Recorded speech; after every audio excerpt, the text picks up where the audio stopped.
Record. Oh, okay. Good evening, everybody. So welcome to our book club. So Thursday, the 18th of April. And we are we're galloping through the book and we've hit chapter 2. The smallest book, but the biggest punch. And this is our week 4, isn't it? Yeah, of this book. Yeah. Okay. Yeah, pretty epic though, right? So we just managed to scrape into chapter 2 last week. And I know we all have different books, so we'll try and chop and change. And remember, again, if I'm asking somebody to read from either or book, I think there's maybe 3. I think Jane was pointing to showing a different one. Then just listen to what the person is saying rather than attempting to find it in your own book, because you won't. From what we gathered, there's quite a few, it's quite different, really. Okay, the law of giving and receiving. So we did touch on, I had the currency. I think, Jane, you actually read that out, didn't you? So that was the last person who read about the flow. And I asked a question, do you work hard for your money, or does money work hard for you? Put your hands up in the group if you have a passive income in your life. Keep your hands up if it's not Arbonne. Okay, Jane, Lorraine, what if you don't mind sharing, what do you have another passive income stream in? Go, Lorraine, first. I've got commercial property that I rent out that I get every single month. Okay, thank you. What about you, Jane? I have a royalty check from Simple Minds Of course you do. for the first 3 albums. Yeah. And is it a biggie? Sometimes if they're out on tour and they're promoting an album, it's quite a biggie, and other times it's not a lot. I mean, I'm sharing it between the 5 of them. Right. So so is that a royalty as well? Royalty. A royalty. Yeah. Can I ask, what did you do to receive a royalty with Simple Minds? We were manager of the band. Right, so you signed a contract to say that every time, is it a song gets sung? How does it work? It's 20% of their statement that the record company and publishing company put together. So it's set twice a year, every 6 months. I get a nice little check in the post for something that happened 40 years ago. That is incredible. And what will happen when you die? Are you able to pay that forward to? Yes, I probably can. I could probably pass. I could probably, because it's in a company name. Yeah. So I could hand it down to one of my kids, or all 3 of them if they behave themselves. Make sure you put that in your will and get that sorted out, hey? Yeah. Yeah, cool. Yeah, must do that. Yeah, that's something you could do sooner rather than later as well. Yeah. Thanks, Fiona. Well, not because I'm saying, you know something I don't know. No, but we should have these. We always, we're at fault for thinking we're going to live forever, right? Yeah, no, absolutely. You just don't know, do you? Okay, hold on. Danny, I've clicked something on here. How do I get that off? Sorry, I've clicked this. And sorry. This is Danny's computer. Oh, and how do I get the volume down a wee bit? Well, that one. Oh, easy. So those 2 buttons there, look. Oh, okay, thanks. Okay, cool. Right, okay, super. So we have property and we have royalties from Simple Minds. I mean, I can't get any cooler than Jane here. Anybody else have got any other means of a passive income stream apart from Arbonne? If you have, we'd like to know. Okay, Karen, what's yours, please? Pure property. Property as well? Yeah. Okay. Great. Anybody else? Anybody got stocks and shares or that they get dividends on in here? No one on the stock market? Oh, yeah, Karen, you got on the stock market? Only a little, like £40 every 3 months or something like that. Okay, but it's still another passive income. Yeah. Yeah, okay. Interesting. So do you work hard for money, or does money work hard for you? Don't we want to flip that? We do, don't we? Royalties. Oh, so you get royalties too. Steph gets royalties. That's wonderful. Is Steph on here?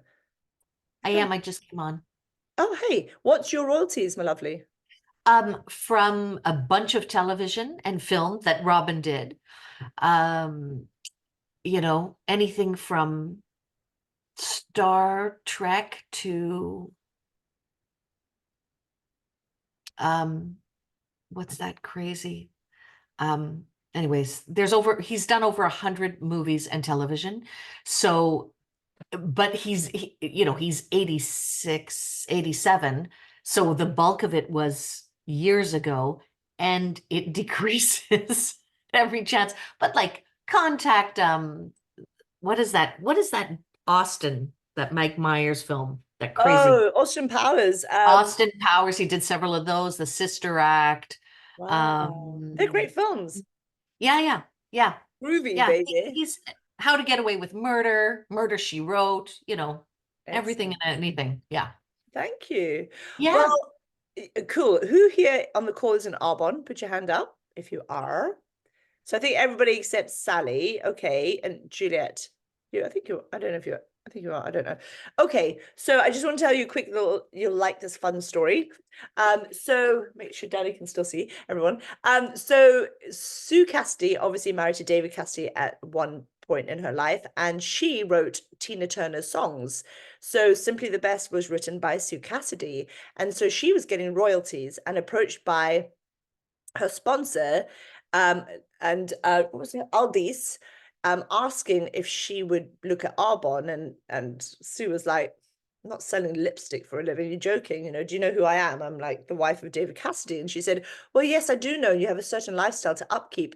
And what happens when, you know, David Cassidy can't, you know, the reason that they found about Arbonne, because her husband had terrible hands, you know, eczema, and he used to buy the products off Aldis, who was a property estate, so in buckets. And she said, when he can't perform, where are you going to get the money to keep your lifestyle you're accustomed to, you know? And she kind of reminded Sue that Sue was offered, Steph's upline, yeah, was offered shares in Google when it first came out. And Sue said that's a silly name. I am not taking you up on the offer.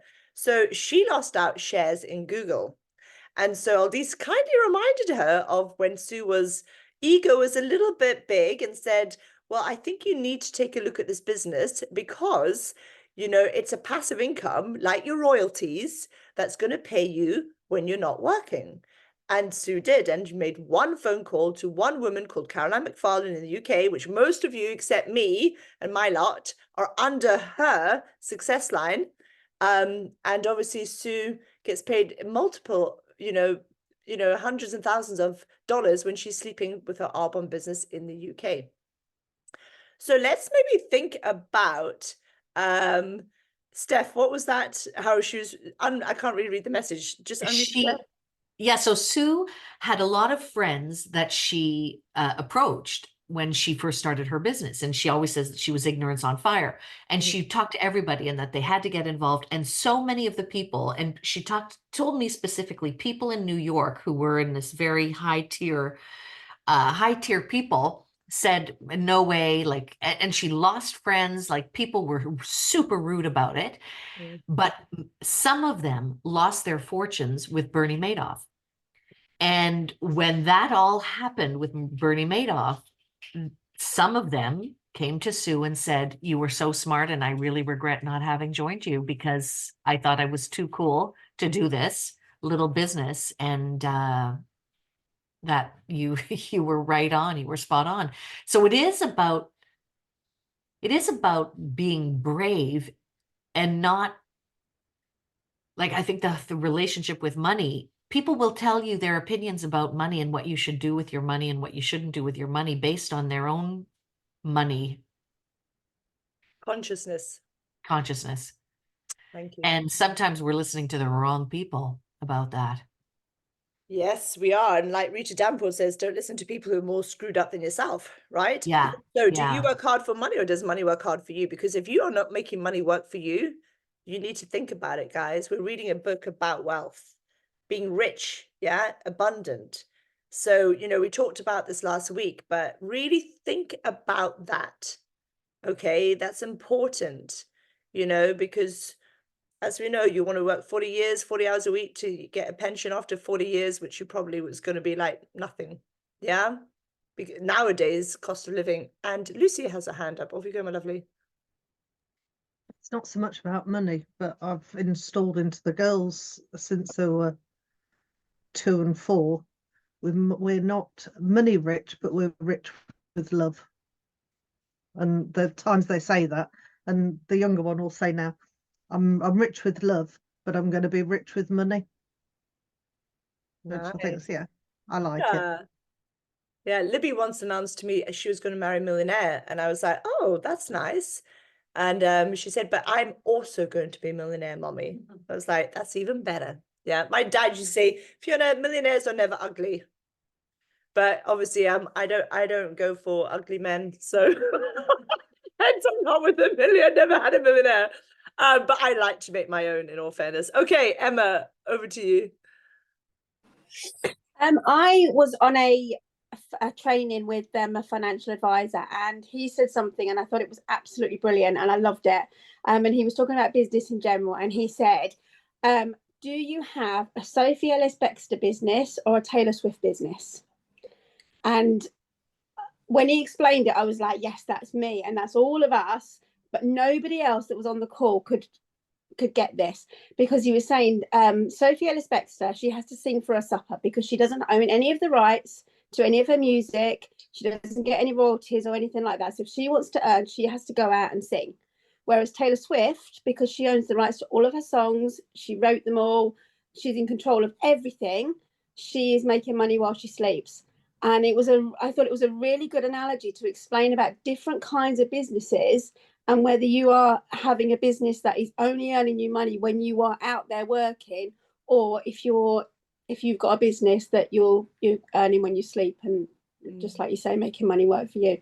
And I really love that analogy. Thank you. And I really love Lorraine. I think you posted the Dolly Parton, who we love, because obviously Rita Davenport is Jolene, about what happened when she decided not to keep her rights with the Elvis Presley song that she wrote, right? Incredible story. Thank you for sharing that. Lucy, your hand's up. My dad and my mum always used to say to me, to have the lifestyle that I would like is that I need to find a billionaire. And I was like, I don't need to find one when I have. Now I know what I know. It's like I don't need to find that like millionaire guy. So yeah, it's definitely helped a lot with like book club and R1 and stuff. So the lessons that I've learned to be like, I don't need another person for me to live the life that I'd like to live. So yeah. Thank you. Cool. All right, guys, let's go on to page. So I'm going to do page 31 of the little book, because this is easy for me to start on this one because I have it. I think I'm going to get, first of all, Nikki, I want you to read this, please. Page 31 is the second paragraph. The law of giving and receiving is simple, all the way over the page to finish with, and thought has the power to transform. So halfway down the other page. Thank you.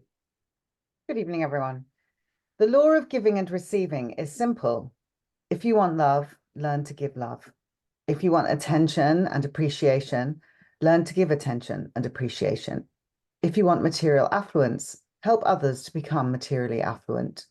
If you want to be blessed with all the good things in life, learn to silently bless everyone with all the good things in life.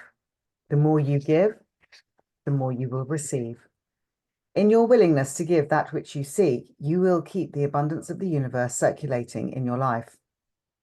Abundance has a natural expression, has a material expression, but what is really circulating is consciousness.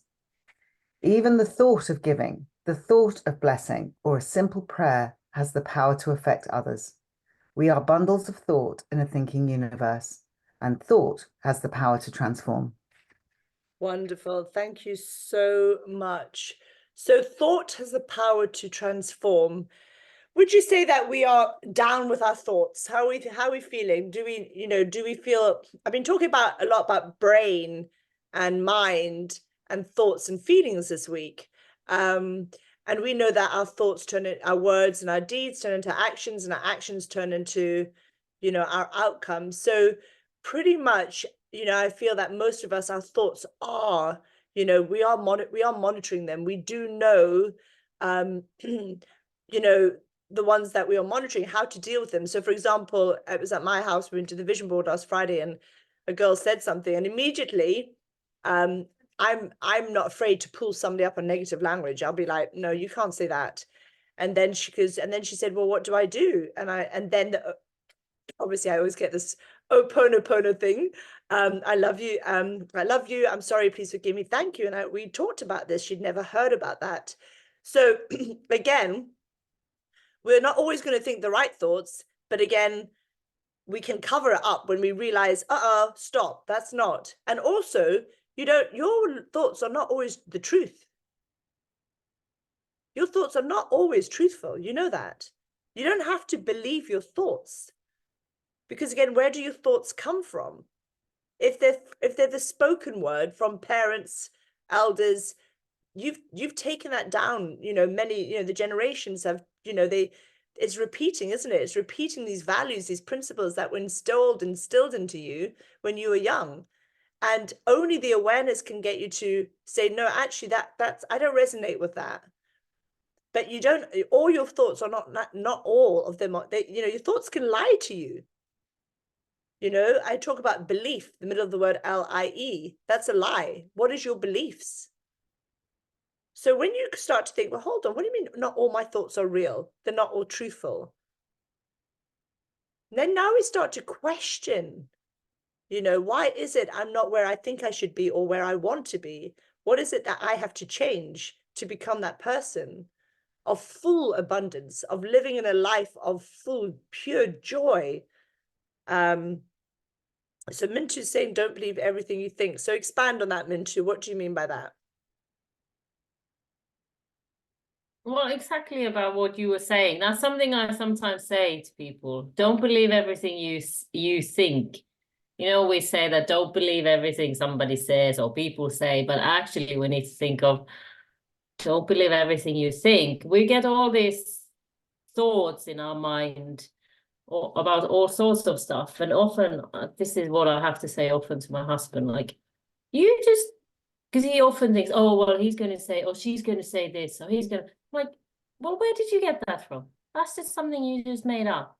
And why would you think the negative straight away? Anyway, they might not have thought of that at all, but you just, don't believe everything just that pops into your mind.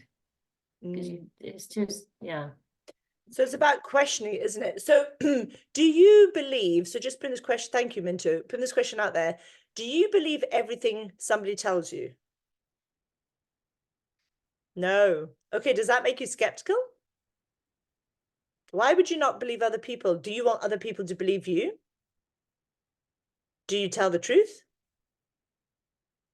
So why would you not believe other people?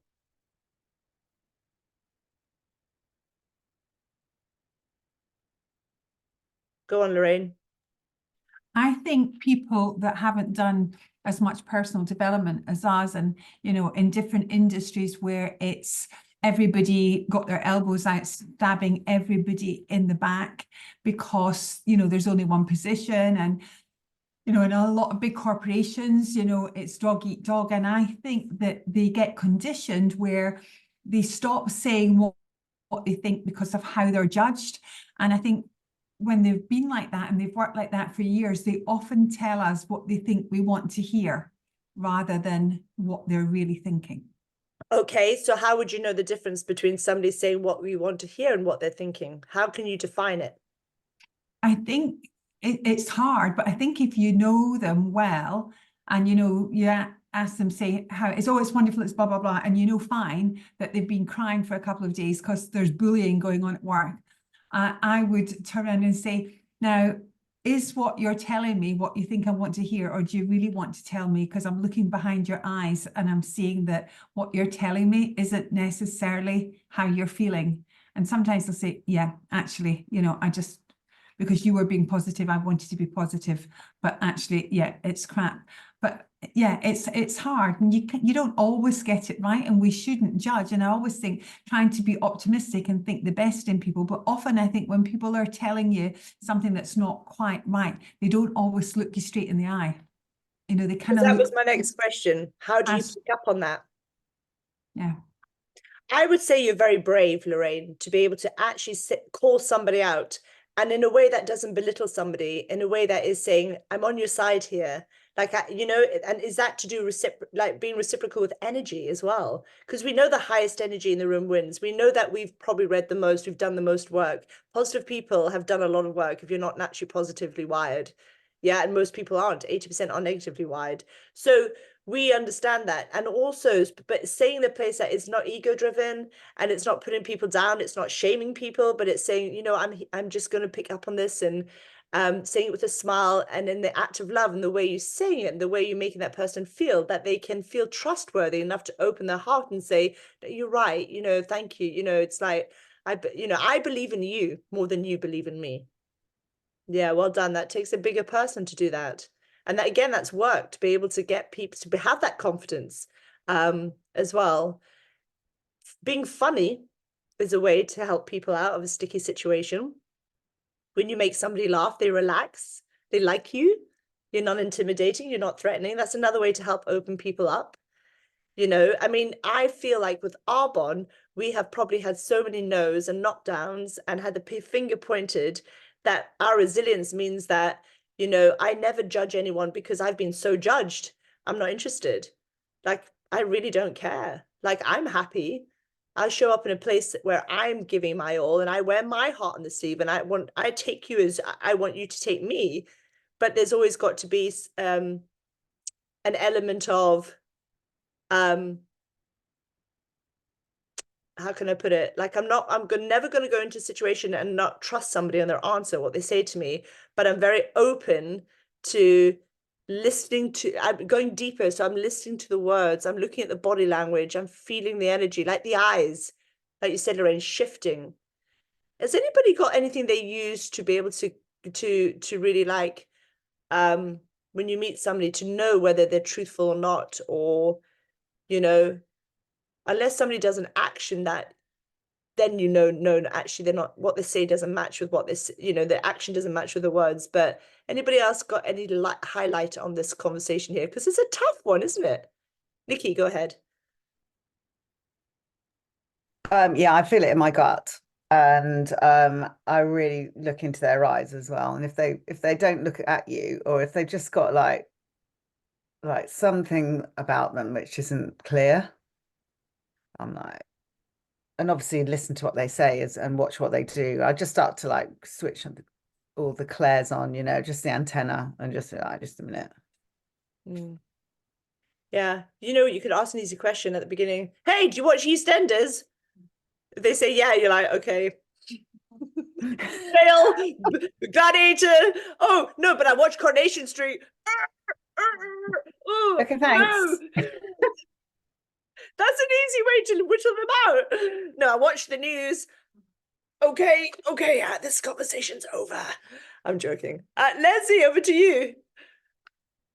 For me, it's always I don't know, it's an energy, and I can tell it sometimes even before they've opened their mouth of where it's going to be. And I'm not judging, it's just almost a feeling I get. But I listened to something a little while ago, and it said, sort of like, of a traumatic childhood, you more often than not can spot, you'll finely tune to spotting the danger in the environment you go into. And you tend to sort of like make an act, and I don't know if it's something to do with that obviously, I don't know if anybody else who's maybe had a traumatic, you know, childhood has ever felt that way. Like, you don't necessarily think about doing it, you just do automatically scan the room for the almost problem in the room. And yeah, so I think mine is definitely an energy, and like you say, Nikki, sort of like the gut, it's just an instinct that I can tell that maybe that's not my person. But I try and give everybody a clean slate, but 9 times out of 10 I've been right in my first impression, unfortunately. Maybe we should be all like dogs, you know, they just sniff each other's asses, they know what they've had for breakfast, they know where they are in the pecking order, they don't have to shake their hand and face their front and smile and be rude and polite and all of that the same. Yeah, much easier. Just get on with it then. If we don't like you, we'll bark at you, we'll snarl at you, we might even like go for you, but hey, you know what, that's not our problem. Can you imagine? Right, let's move on. So the big book, page 29, and it is the third paragraph. In every seed is a promise of thousands of forests. I absolutely love that. All the way over. Have I read this before or not? No. Okay. Yes, throw me a big bone, Lorraine, but I don't want the dog doesn't want the bone. It wants the meat on the bone. It wants the fat and the juices, the succulent. Yeah, I don't want the bone. Give me the meat on the bone, all right? That's what I want. Okay, so over the page to the bottom of almost the bottom of that, page 30, then the energy behind the giving increases many times over. Who's got the big book for me, please? So I can see Catherine, because were you late last time and I wanted you to read and you didn't. Now you can read. Okay, over to you, Catherine Scully. I've actually drawn a little tree next to it as well for like, I don't know why, because in that sentence it says about forests. There you go. In every seed is the promise of thousands of forests, but the seed must not be hoarded. It must give its intelligence to the fertile ground. Through its giving, its unseen energy flows into material manifestation. The more you give, the more you will receive, because you will keep the abundance of the universe circulating in your life. In fact, anything that is of value in life only multiplies when it is given. That which doesn't multiply through giving is neither worth giving nor worth receiving. If, through the act of giving, you feel you have lost something, then the gift is not truly given and will not cause increase. If you give grudgingly, there is no energy behind that giving. It is the intention behind your giving and receiving that is the most important thing. The intention should always be to create happiness for the giver and receiver, because happiness is life-supporting and life-sustaining and therefore generates increase. The return is directly proportional to the giving when it is unconditional and from the heart. That is why the act of giving has to be joyful. The frame of mind has to be one in which you feel joy in the very act of giving. Then the energy behind the giving increases many times over. Isn't that lovely? Oh, the act of giving, the art of living.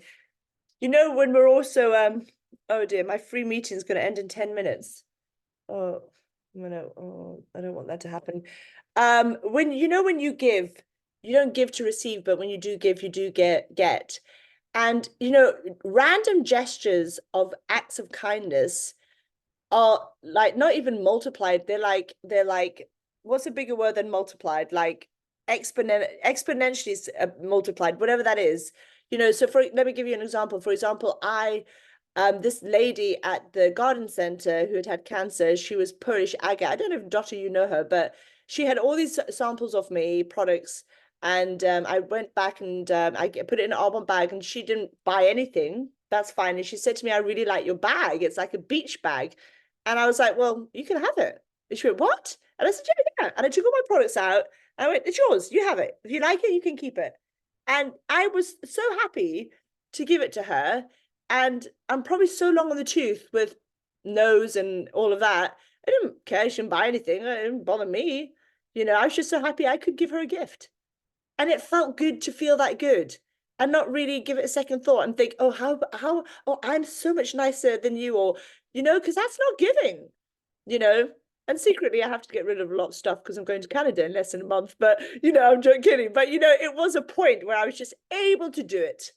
Yeah. Has anyone ever had some random stranger or something give you something, you hardly knew them, and it doesn't have to be a gift, it can be a smile or something happened that just meant everything to you because of what was going on right then, right there. You'll never forget that moment. Has anyone ever had something so good they can share with us? And half my screen is taken up by this thing, so I don't know how to do that. Can you unmute and speak if somebody wants to? Because I can't see everybody right now on the screen. Fiona, suggestion with this time running out, does everyone want to come to my Zoom and I'll record for the rest of the session? Yes. Yes, please. I was hoping she would. Yes, let's do that. Yes, please. Okay, I'm just going to put my number. If you don't have my number, I'm going to just pop it in now. Jot it down. Can you put it in the group, please? Yeah, that's better, isn't it? I'll do that. Yes, please. Yeah. Please. I'll just finish doing it in here too. So, okay, carry on, Fiona. Oh, okay, cool. Yes. So, yeah. Anybody got an example? If not, that's fine. Oh, go, Jane, with your hand up there. Please tell me it's something to do with Simple Minds. No, it's to do with Sean Connery. That'll do. Shaken, not stirred. Oh, I don't know. I was at a petrol station in Edinburgh, and in front of me, when I drove in, I got out, put my petrol in, and with car in front, I realized was Sean Connery filling up his car. And I thought, be cool, don't get overexcited here, you know. And I was so busy trying to be cool, but I didn't notice him come up and tap me on the shoulder. And I just went, oh, like that. I think I spilled petrol everywhere. And he said, I want to give you this voucher because I'm on my way back to America, just filling up a rental car. And the garage have given me a voucher. You might like it. I went, oh, yes, thank you very much. Have you got it in your book? What a story. No one can beat that story. Okay, sorry. Wow, that's the showstopper.